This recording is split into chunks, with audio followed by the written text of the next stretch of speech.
L'ancien président congolais Joseph Kabila est arrivé à Goma, dans l'est de la République démocratique du Congo. Une annonce faite par l'AFC M23 et l'entourage de l'ancien président. Joseph Kabila n'était plus revenu au pays depuis fin 2023. Ce séjour intervient 2 jours après son discours. La correspondance à Kinshasa d'Aurélie Bazaraki-Bangoula. Joseph Kabila est arrivé à Goma dimanche dans la soirée. C'est ce qu'a affirmé Corneille Nangaa, le chef de l'AFC M23, sur ses réseaux sociaux. Il affirme que l'ancien président, je cite, a fait un bon choix plutôt que de rester en exil forcé. Alors l'entourage de Joseph Kabila confirme également que l'ancien président est passé par Kigali puis Gisenyi.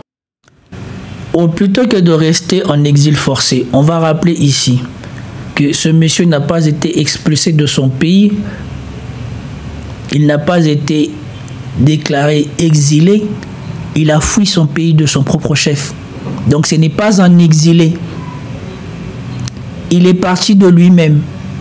Et il est parti en voulant échapper aux autorités de l'époque qu'il avait sous surveillance. Pour rejoindre Goma. Son programme n'a pas encore été précisé, mais son entourage affirme que Joseph Kabila compte rencontrer des membres de l'AFC M23, des personnalités politiques et de la société civile. Alors dans son dernier discours, Joseph Kabila a affirmé vouloir, je cite, participer à la recherche de la solution à la crise que traverse la RDC. Il a dénoncé la dictature du gouvernement de Kinshasa. Il a du culot. La dictature du gouvernement de Kinshasa. Parce que lui, quand il était au gouvernement, c'était quoi? Les gens souvent confondent ma critique de Tshisekedi avec, soi-disant, de la complaisance pour Kabila. Je ne suis pas pour Kabila et je ne suis pas pour Tshisekedi. Tshisekedi avait tout mon soutien quand il a commencé son premier mandat. Et nous avons vu les choses que nous avons vues avec son premier mandat. Et pire, nous continuons à voir ce que nous voyons avec son deuxième mandat. Et donc, moi, je suis pour qu'on juge ce monsieur. Parce que ce monsieur a beaucoup fait. A fait beaucoup de mal à son pays. Et si on doit le juger pour des faits mauvais, dont on a les preuves dans notre pays, le Congo ou au Congo, qu'il soit arrêté et qu'il soit jugé. Je ne suis pas contre le fait qu'on ait levé l'immunité. Je suis pour qu'on le poursuive. Je suis pour qu'il ait un procès. Je suis pour que le procès soit le plus équitable possible pour que sa condamnation ne puisse souffrir d'aucune contestation. Parce que je n'ai jamais été content de tout ce qu'il a fait. Et rien que les 5 premières minutes que j'ai fait ou que j'ai vu de son allocution, j'ai déjà beaucoup de problèmes avec la manière ou la tournure des phrases qu'il utilise. Parce que dans un moment, il dit « J'ai permis au gouvernement, j'ai permis à mon prédécesseur ». C'est comme si c'est lui qui donnait la permission à Tshisekedi de présider le Congo. C'est vous dire la grosse tête du monsieur, la pastèque. Et après les résultats que lui il a eu au Congo, qu'est-ce qui lui fait croire que lui il est légitime à venir contester Tshisekedi? Tshisekedi lui-même ne semble pas à la hauteur. Et lui, après tout le temps qu'il a passé où il n'a pas été à la hauteur lui non plus, il croit que il serait soi-disant une alternative à Tshisekedi. Moi, je vous ai déjà dit ma pensée par rapport à tous ces gens-là. Je suis pour que toute personne, toute la classe politique qui ont exercé ou qui ont exercé un mandat local, national, qui ont travaillé pour l'administration, toutes ces personnes-là qui ont travaillé ces 20 dernières années ou depuis que Mobutu a quitté le territoire, a quitté le pouvoir, toutes ces personnes-là doivent être mises à la retraite, écartées de la vie politique du pays. Parce que c'est eux qui vont perpétuer toutes les choses négatives qui se passent dans ce pays. Toute la corruption, toutes les choses qui empêchent ce pays de décoller, c'est eux tous. Ce n'est pas que Tshisekedi tout seul, c'est Kabila, c'est le clan Kabila, c'est Tshisekedi, son entourage et tous les gens qui sont dans les ministères, tous ces anciens directeurs, tous ces gens-là qui profitent du système. et qui accable les Congolais, eux tous méritent de partir. Récentes prises de parole de l'ancien président ont agacé les autorités ici à Kinshasa qui l'accusent de trahison et de complicité avec la FCM 23. Le Sénat a d'ailleurs levé les immunités parlementaires de Joseph Kabila, ouvrant la voie à des poursuites judiciaires. Son parti politique, le PPRD, a été suspendu. Ok, d'accord. Ça, c'était le résumé de ces gens-là. Maintenant, ici, on me dit un résumé de ce qu'il fait à Goma depuis qu'il est à Goma. Son entourage disait qu'il était à Goma depuis lundi, mais c'est seulement ce jeudi que Joseph Kabila s'est montré à la presse. Une rencontre avec plusieurs chefs religieux, sans pour autant faire de déclaration. L'ancien président de la République nous a appelés pour exprimer son souhait de voir la paix revenir. Nous l'avions dit de jouer le rôle d'arbitre pour que la paix revienne. Parce que pendant 18 ans, il a bâti un travail de titan que l'on ignore. Après plus d'un an d'exil, l'ex-président congolais est donc de retour dans le pays. Dans l'est de la RDC, certains membres de la société civile saluent sa visite. Il a géré le pays pendant beaucoup de temps de crise. Il peut avoir aussi l'expérience pour des questions pareilles. C'est depuis longtemps que nous, la société civile, nous avions demandé qu'il y ait un dialogue, qu'on puisse rester sur une même table entre Congolais. On réfléchisse ensemble sur les questions, comment sortir sur cette voie de crise qui nous guette. À Kinshasa, le coup médiatique de l'ancien président suscite les critiques. Certains dénoncent une trahison de l'ancien président.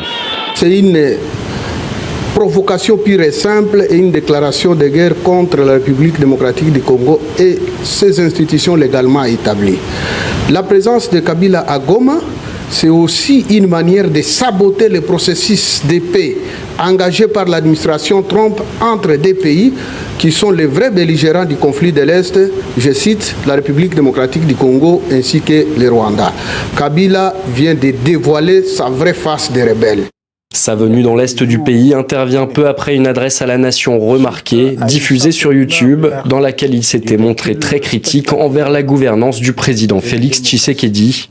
Accusé de complicité avec le M23, l'ex-président est menacé de poursuites judiciaires. Le 23 mai dernier, le Sénat congolais a voté en faveur de la levée de l'immunité parlementaire de Joseph Kabila. Il a annoncé poursuivre dans les prochains jours sa visite dans la capitale du Nord Kivu, afin de rencontrer d'autres membres de la société civile de Goma. Le problème que j'ai avec les Congolais ou avec le Congo, c'est ça. C'est que vous avez une personne qui a dirigé le Congo pendant 18 ans, qui, lui et sa famille, sont devenus milliardaires, qui n'a pas fait émerger le Congo nulle part. Et je vous rappelle que c'est sous sa présidence qu'on n'a plus eu de carte d'identité au Congo. Donc, ne serait-ce que ça, le fait que ni Kabila, ni Tshisekedi n'ont été capables de permettre aux Congolais d'avoir de quoi s'identifier, une carte d'identité, un recensement de la population digne de ce nom. Le fait que ces gens-là n'aient pas fait ça, n'aient pas pu matérialiser ça, ça prouve leur incompétence à pouvoir gérer ce pays et que eux tous et toutes les personnes qui l'auront suivi pendant ces gouvernances ne devraient plus jamais prétendre à diriger quoi que ce soit.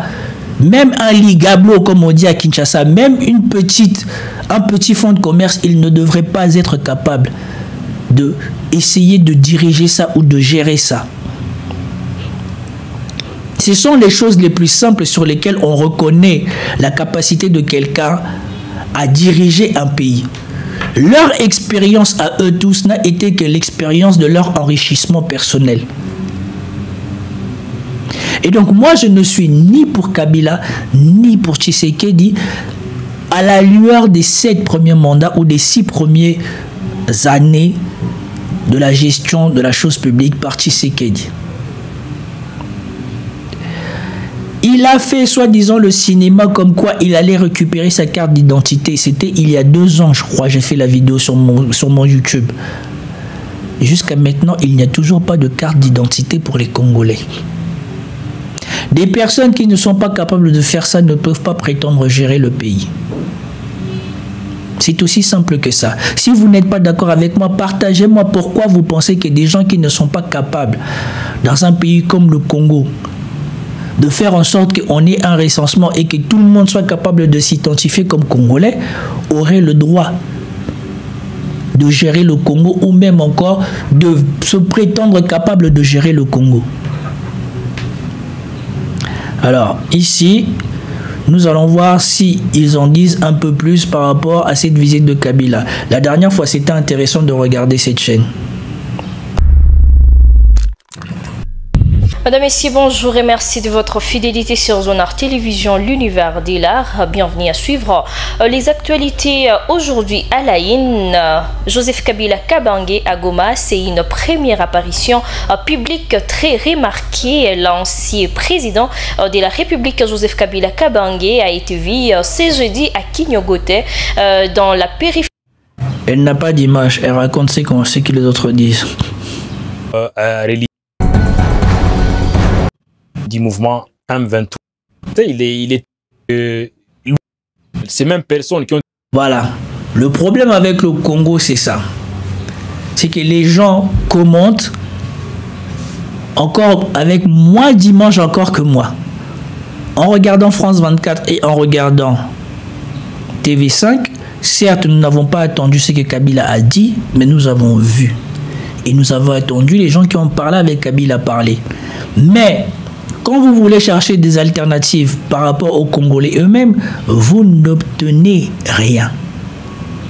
Et moi, c'est ça mon plus gros problème avec l'exercice de commenter l'info congolais. Et donc ici, nous allons voir si cette chaîne nous propose quelque chose de mieux. Goma est sous pression depuis que les rebelles du M. L'ancien président congolais Joseph Kabila a fait jeudi sa première apparition publique à Goma, près d'un mois après son arrivée discrète dans la ville de l'Est de la RDC. Son retour en zone de conflit suscite l'attention. Goma est sous pression depuis que les rebelles du M23 soutenus par le Rwanda ont pris des positions stratégiques. Si l'ancien chef est influencé pour certains, après la levée de son immunité. Je ne pense pas que Kabila puisse mettre fin à la guerre. Il a été président de ce pays il y a longtemps et il n'a pas réussi. Je ne pense pas qu'aujourd'hui, alors que la situation s'aggrave, il vienne y mettre fin. Son arrivée à Goma est une bonne chose car il est aussi congolais que nous tous. Il est ici pour nous aider, nous les Congolais, à parvenir à la paix. Pour que nous ayons la paix, il faut passer par lui car il connaît très bien les problèmes des Congolais. Il a été président pendant 18 ans. Pendant ce temps, les combats continuent. La synthèse de ce que vous devez comprendre. Ces gens-là ont tout intérêt à ce que dans la population, il n'y ait pas des lanceurs d'alerte, il n'y ait pas des gens qui les critiquent, il n'y ait pas des gens avec une vision. Voilà pourquoi quand vous avez une vision et que vous êtes dans des contrées comme le Congo ou ces choses-là, la plupart, les premiers qui vont faire en sorte de vous faire disparaître ou de vous écarter, ce sont les politiciens parce que vous offrez une alternative à la population. Regardez-moi les besoins de base de la population, comment ils interviennent. Le jeune homme est dit, oui, il a déjà gouverné, nous n'avons pas vu de résultat, je ne pense pas qu'il puisse changer grand-chose. Et vous avez le vendeur de gaz, et surtout c'est ça qui est le plus déplorable et qui semble être plus vieux que le premier intervenant, qui vous dit que Kabila peut aider. Si Kabila peut aider, pourquoi Kabila n'a-t-il pas aidé quand il était au pouvoir ? Et c'est ça le problème. Nous sommes coincés avec des incompétents qui, parce qu'ils ont écarté toutes les personnes qui pouvaient se juger compétents à pouvoir sortir le pays de ce marasme, se tirent la bourre entre eux pour savoir qui est le plus légitime à aider le pays à sombrer. Parce que moi, je suis sûr que ni Tshisekedi, ni Kabila ne pourront faire avancer ce pays. Et même cet accord avec les Américains, si c'est conclu sous l'égide de Kabila ou de Tshisekedi, ça ne sera pas pour les intérêts des Congolais. Moi, j'en suis persuadé. Parce que ce qu'on avait avec Kabila, c'est que c'est sa famille qui a fini milliardaire quand il est parti. Et ce que nous sommes en train de voir avec Tshisekedi et son entourage, c'est que lui et tout son entourage vont partir milliardaires de leur gouvernance du Congo. Mais le reste de Congolais, eux, vont être encore plus pauvres et dans un état encore pire qu'avant que ces deux-là ne pensent à la présidence.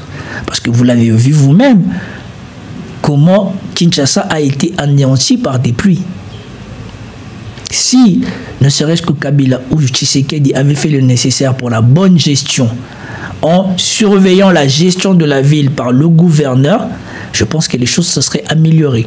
Mais pendant ce temps-là, je vous mets au défi de démontrer que la vie de Tshisekedi, de Kabila, de la famille de Kabila, de l'entourage de Kabila, de l'entourage de Tshisekedi, de l'entourage du gouverneur de la ville et de tout ce qui s'ensuit, je vous mets au défi de me montrer que ces gens-là ont vu leur vie se dégrader comme c'est des Congolais qui vivent au Congo, à Goma ou à Kinshasa.